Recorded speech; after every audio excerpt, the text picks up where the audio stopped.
El ser humano siempre se ha sentido cautivado por la naturaleza. En ella ha buscado respuestas a sus preguntas más vitales, conocer sus elementos, cuál es el ritmo de los fenómenos que se producen en el cielo o saber por qué ciertos animales reaccionan de una forma determinada ante situaciones concretas. Nos dio pie a sospechar que la vida estaba marcada por una serie de pautas y que, conociéndolas de antemano, así como el modo de leerlas e interpretarlas, podríamos entender mejor no solo este mundo, sino el venidero. A lo largo de gran parte de la historia, aquí nos centraremos más en la antigüedad, pero fue hasta el Renacimiento, el conocimiento de los hechos futuros estuvo considerado como una ciencia. No en vano, la astronomía en sus inicios iba de la mano de la astrología. Una disciplina no se podía comprender sin la otra. Y esto es algo que hoy reconoce cualquier astrofísico.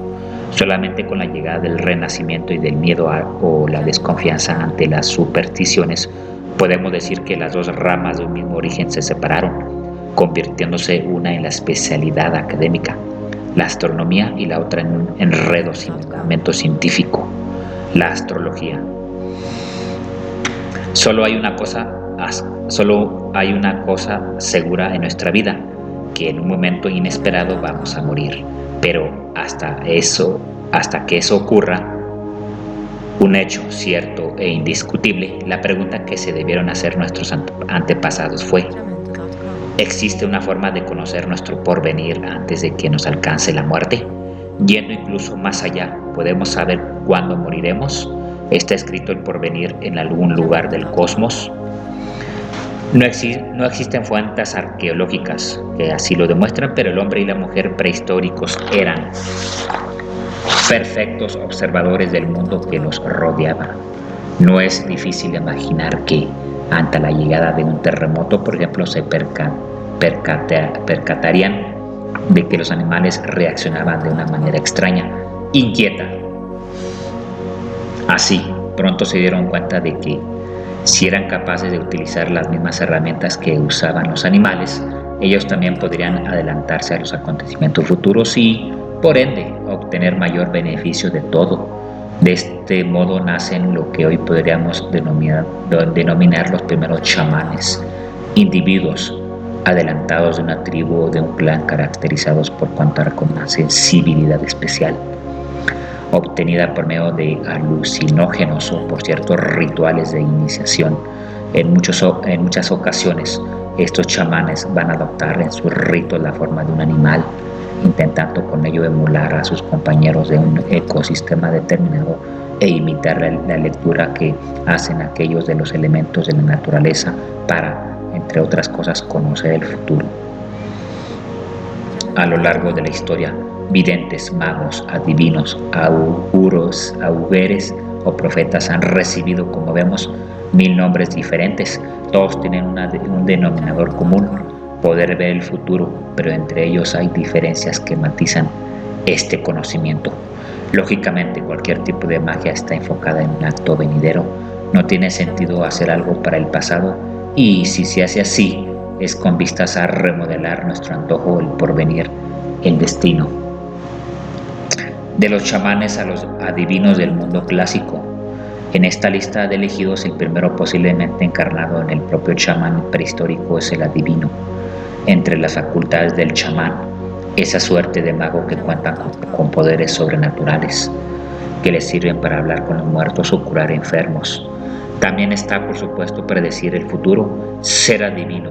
Para ello emplea diferentes técnicas, dependiendo del lugar del planeta del que hablemos, pero siempre relacionadas con elementos propios de la naturaleza, ya que es en esta donde reside la magia, que le va a ayudar a tener ese conocimiento exclusivo de lo que va a suceder próximamente.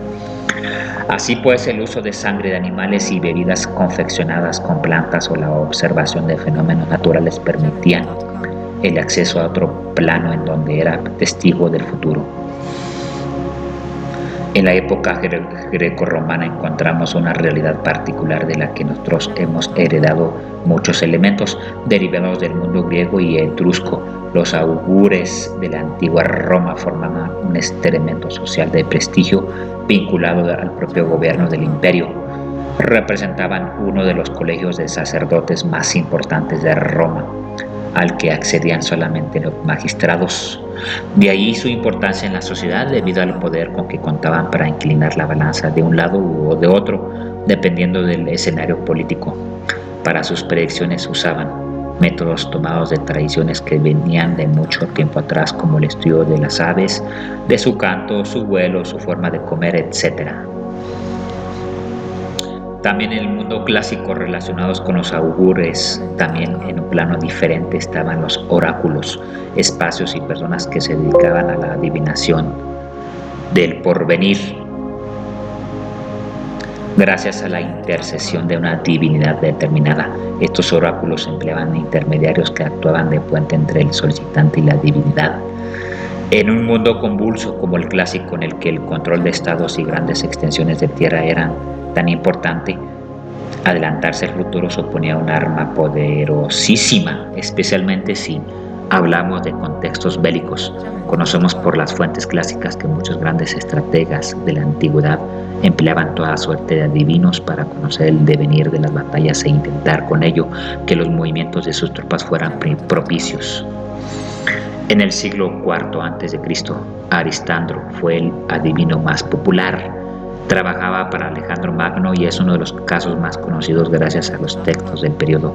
Mucho más tarde, en el siglo XV, el uso de la adivinación de tradición andalusí era de lo más normal en el reino de los reyes católicos, adalides del cristianismo más conservador.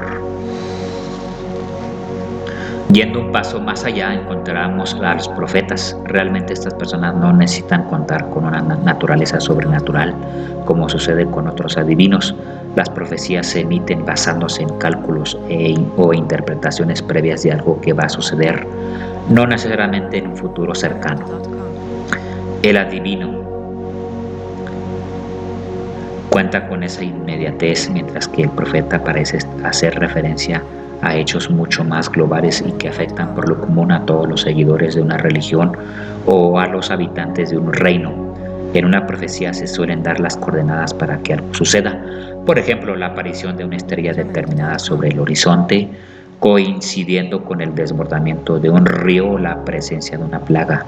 Esos son los avisos que, dados en un mismo espacio y tiempo, marcan la conclusión de una predicción, un relato que en definitiva lo que busca es la normalización del presente a partir de lo sobrenatural. Ya sean acontecimientos buenos o malos para el grupo humano, todo tiene una explicación derivada de la pregunta que hacemos buscando una respuesta a algo en apariencia prodigioso. Esa lectura, como todos sospechamos, está marcadamente manipulada por un profeta que se encarga de amoldar el presente a un texto pasado, el cual, si es necesario, añade elementos inventados para dar más fuerza y semejante a la predicción. Solo así se identifica lo sucedido con el designio de los dioses. Lo divino es una manera de controlar el pensamiento popular. Contamos con casos muy diferentes a lo largo de la historia. Quizás los más conocidos por nosotros, al ser parte de la tradición judeocristiana, son aquellos vinculados al nacimiento de Jesús, la aparición de la estrella y su venida al mundo en Belén, confirmando así una vieja profecía, aunque todas las fuentes históricas señalan que Jesús nació en Nazaret. Sin embargo, también tenemos profecías en otras culturas que nos hablan de la llegada de reyes o dinastías anunciados de una forma misteriosa y arcana. Es lo que ocurre con el papiro Westcar, fechado durante el reino de los Hicsos en Egipto, hacia el siglo XVII a.C., pero que estilísticamente se puede retrasar al imperio medio de los faraones hacia el 2000 a.C.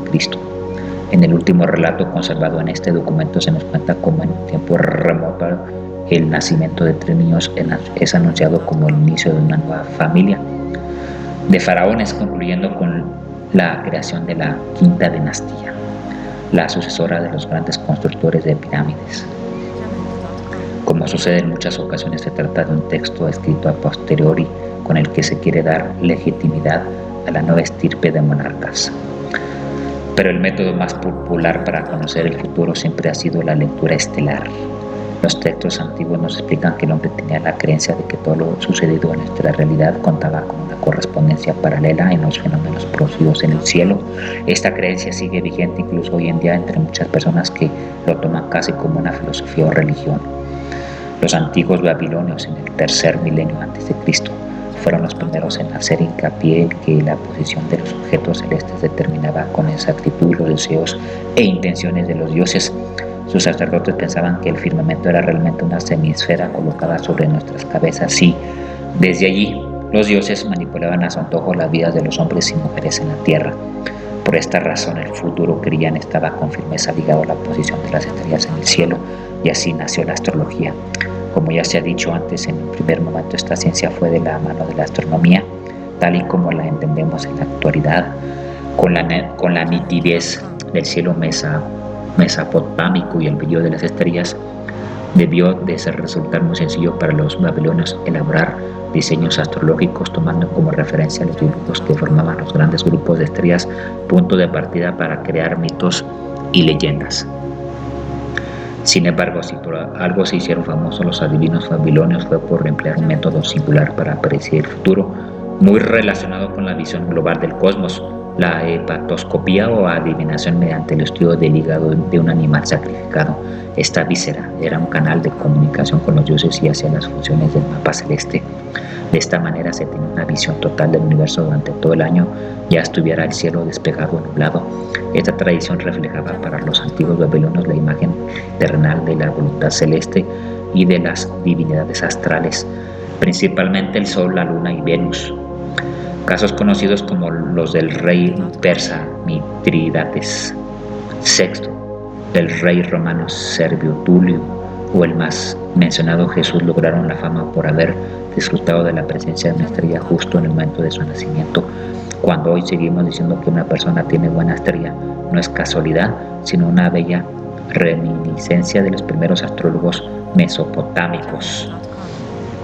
Solamente había que observar el cielo con precisión e interpretar correctamente el mensaje que transmitían los dioses utilizando las estrellas, y sin más el futuro se parecía de forma clara a los ojos del mago como si fuera algo natural. Lo más llamativo de todo es que miles de años después, aunque la adivinación es una disciplina en desuso y mal vista, cuando nuestros políticos escriben la historia que se estudiará mañana, siguen recurriendo a augures. Y no me refiero a políticos de países en vías de desarrollo, hablo de europeos y estadounidenses. Quizá es algo innato a la naturaleza del ser humano. Hoy, al menos abiertamente, el mundo de la adivinación no es aceptado por los estamentos científicos. Sin embargo, su peso en la tradición popular es muy grande. No en vano, muchas de nuestras fiestas están amparadas en profecías como la Navidad misma. Aunque tengan un trasfondo legendario, es importante, crucial diría yo, conocer su origen. De lo contrario, seremos simples ciudadanos sin alma, sin un pasado ancestral, ese mismo que nos convierte en entes con una tradición común en la que vernos reflejados para seguir haciéndonos preguntas sobre el futuro.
Jamendo.com.